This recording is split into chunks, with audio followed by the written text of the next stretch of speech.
As you can see, this is going to be a very low budget production, but I want to show you how people at OCS make skeletons and like some rules, tips, and tricks. So I had one of these at OCS.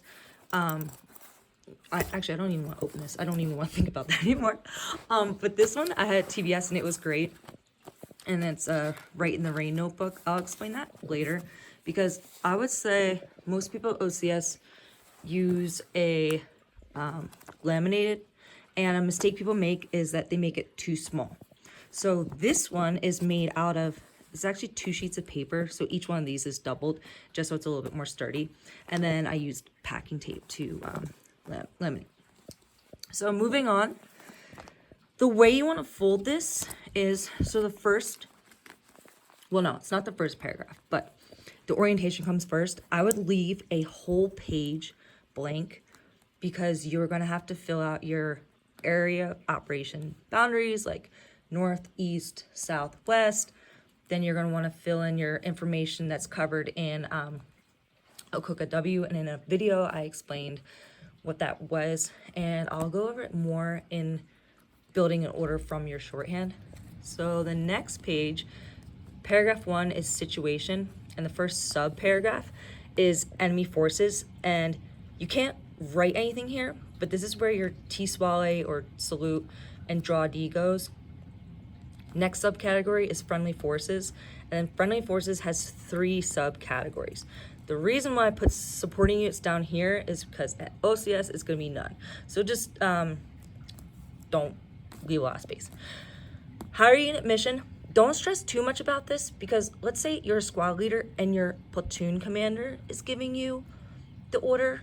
Their hire is the company, and that's not going to go into your order. So just know in the back of your head that if you don't write this like perfect, it's fine. Just have like an awareness. Adjacent units, don't stress about this one either because your platoon commander, let's say your first platoon, their adjacent units are going to be second and third. But you're a squad leader. Let's say your first squad leader, your adjacent units would be second and third. So that's just something you should know. Don't worry about frantically writing too much stuff there. I had to continue on to the next page for situations, but attachments and detachments is a subcategory like enemy forces, friendly, and then it's attachments, detachments. It's not under friendly, but this is also gonna be none. I probably could have left less space here, but okay, so mission.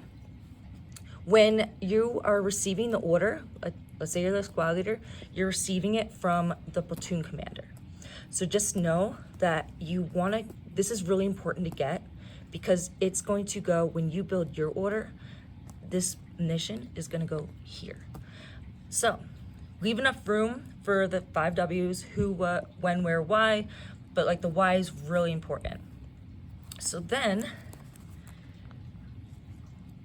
leave that page blank. I'll explain that later. If you open it up like this and then you fold it into another book, just make sure execution. Okay, so then execution. The first subparagraph is commander's intent. The reason why I didn't leave a lot of space here is because commander's intent is just the why statement of their mission, which you wrote on the previous page. So when you're building your order, you're just gonna already know what that is. Next subcategory, scheme of maneuver. That has 2 parts, concept of operations and fire support plan. At OCS, you will not have a fire support plan. It'll just be none. So you can even put fire support at the bottom and just put none. And then concept of operations. I know I left a space here, but this is like a really big section. So I actually have a whole page here to write down anything that is in scheme of maneuver. And it's things like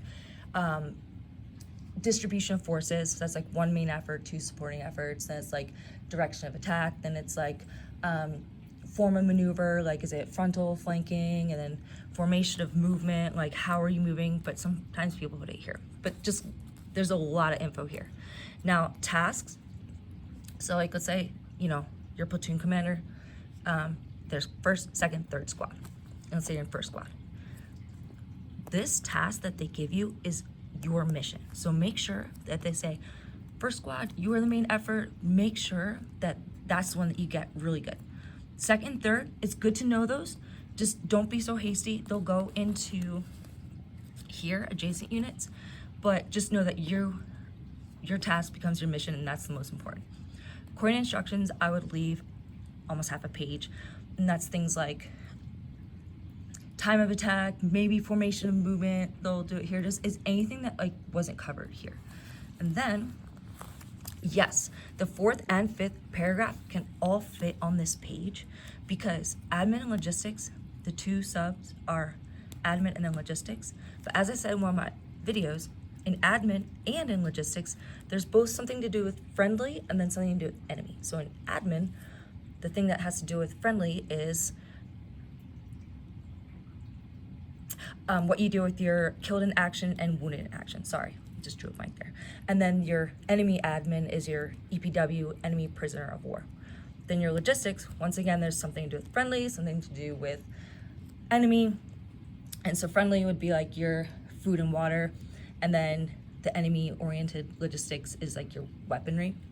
And then command and signal, the two sub-paragraphs are signal and command.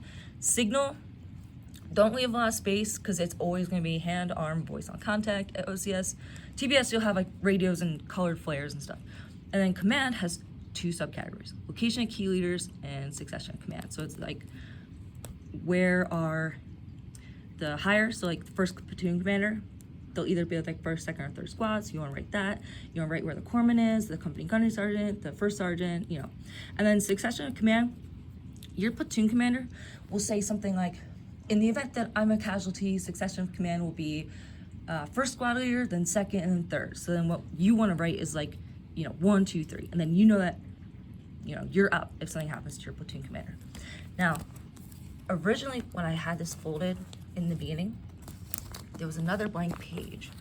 So for orientation, I left this page blank. This is a good place to sketch out the terrain model. So you'll put like your north, east, south, and then west, and you can draw like, you know, the little landmarks they did. But yeah, so a benefit of this, you know, you can sanitize it and start over. A drawback is the pen can run. I'm actually surprised that this didn't run. And it's also flimsy. But most people OCS do it this way, and yeah, so that is that. And then this one, word to the wise, do not use erasable pen. It will wash off at the slightest bit of water. And then don't use ballpoint pen either because it's just really hard to write on. So I like to use a pencil.